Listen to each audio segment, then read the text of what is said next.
Once upon a time, there was a woman of unimaginable wealth.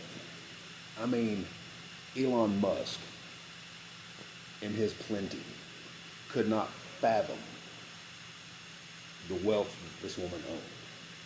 Couldn't fathom it, much less rival it. She was fucking wealthy.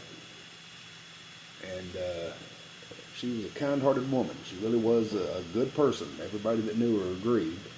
Uh, Wealth affords one great privilege, and one of the privileges it affords people is the ability to pursue their hobbies, interests, and quirks. And her main hobby was owning things that were pink. This woman owned more shit than God, and everything she owned, if it was possible, it was pink. Everything. Every building she owned was pink. Every vehicle she owned was pink. All of her staff members and employees dressed in pink. She dressed in pink. All of her accessories, accoutrement, bedclothes, drapes, everything this woman owned was pink. Phone, pink, everything, fucking pink. Great gal, just really weird about this thing with pink, and she had the money to back it up, and it wasn't hurting anybody, so nobody cared. And one day at the end of the workday, she leaves her pink office building, gets into the back of her pink limo, which of course is driven by a chauffeur in a pink outfit, pink uniform, and sitting in the back of her pink limo, he conveys her to her pink home, drops her off in front of her pink mansion, drives off to park the pink limo in the pink garage, go about his, rest of his day not in pink. She mounts the pink steps, goes to the pink front porch, opens the pink door, goes inside, closes the pink door, hangs a left, and goes into her pink living room, sits down in her pink chair and grabs her pink remote and turns on the TV and fires up a concert video from her favorite artist, Pink, naturally. And just sitting there unwinding, after a busy and productive day at work. Well, there's a knock at the door. So she picks up the pink remote and pauses the pink video on the pink TV, gets up out of her pink chair and leaves the pink living room, goes to the pink foyer there and landing at the foot of the pink stairs and opens the pink door, and standing there on the pink front porch is this fellow with his hat in his hands. He says, ma'am, I'm really sorry to bother you, but quite frankly, I'm up against it here.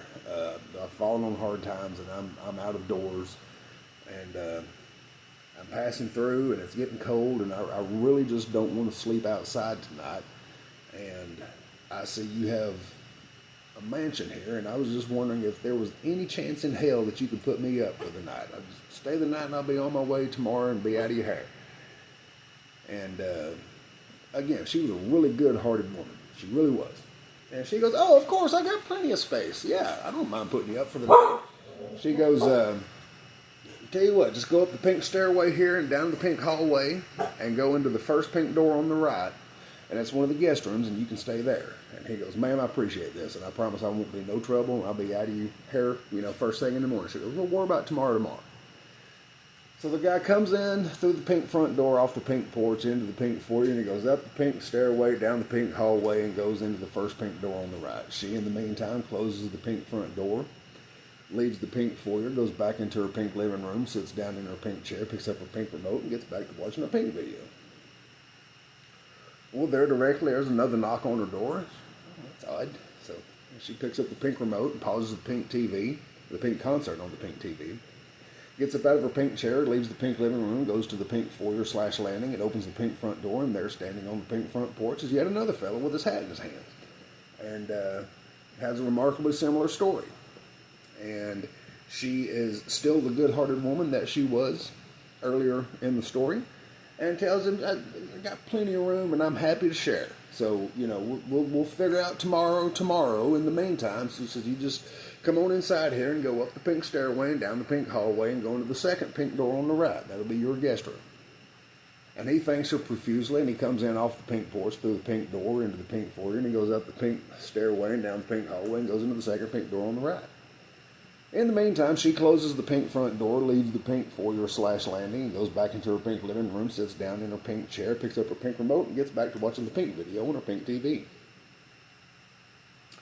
Just about the time the concert's going to wrap up, there's another knock on the door. So, busy day today. So she picks up the pink remote, pauses the pink concert on the pink TV, and gets up out of her pink chair and leaves her pink living room and goes into the pink foyer/landing and opens the pink front door, and there standing on her pink front porch is the third fella, again, hat in hand, up against it and wondering if she's, got some room to put him up for the night and he'll be out of her hair. And she is still just as kind-hearted as she was before. She said, yeah, sure, I don't mind a bit. She goes, I'll tell you what, just come on inside and go up the pink stairway and down the pink hallway, and you go into the third pink door on the right, and that'll be your guest room, and we'll worry about tomorrow. And he thanks her. He is greatly appreciative, and he comes in off the pink porch through the pink door into the pink foyer/landing and goes up the pink stairway, down the pink hallway, and into the third pink door on the right. She, in the meantime, closes the pink front door, goes back into the pink living room, but instead of sitting down in the pink chair, she picks up the pink remote and just goes on ahead and turns off the pink concert on the pink TV. She's seen it before. It's not like she was worried about missing the ending. But, it's been a long day, and she's now got these guests, and she's curious to see what tomorrow brings. This is new and novel for her. So she puts her pink remote down and leaves the pink living room, goes into the pink foyer/landing, and goes up the pink stairway and down the pink hallway into the pink door at the very end of the pink hallway. Goes into her just pink bedecked bedroom and gets out of her pink knockaround clothes and into her pink pajamas and climbs up into her bed, of course, with the pink pillows and comforters and sheets and everything else, and puts her pink sleep mask on, and, off to Never Never Land she goes, right?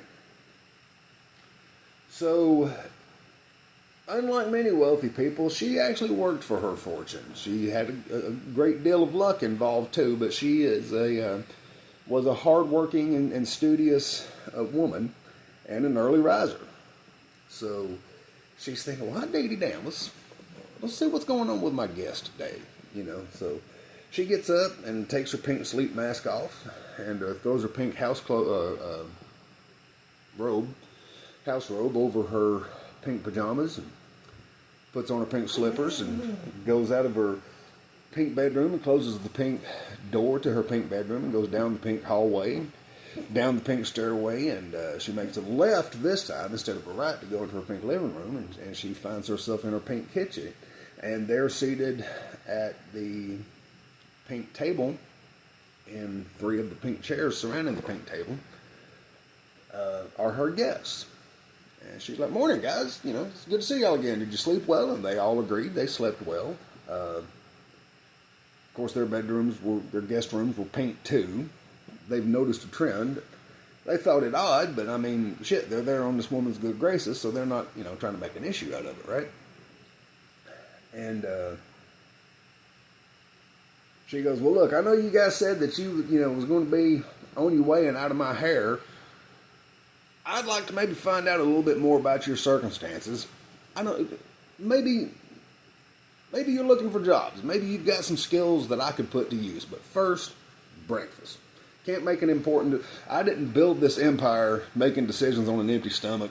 And I don't suggest y'all make decisions on an empty stomach either. She goes, now, unfortunately, the kitchen staff is off today, but she walks across the pink kitchen to the pink cabinets and opens it up and says, let's see what we got. And she goes, damn, I forgot to send the staff to the grocery store. So the pickings are a little slim this morning, guys. So we got Rice Krispies and we got cornflakes. What can I get you guys?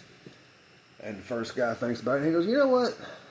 I think I'd like Rice Krispies. The second guy says, I'm a cornflake guy if you don't mind. And the third guy says, I'll take a bowl of Rice Krispies. That'd be great. The moral of the story is, happy birthday, Becca. 2 out of 3 people prefer Rice Krispies over cornflakes.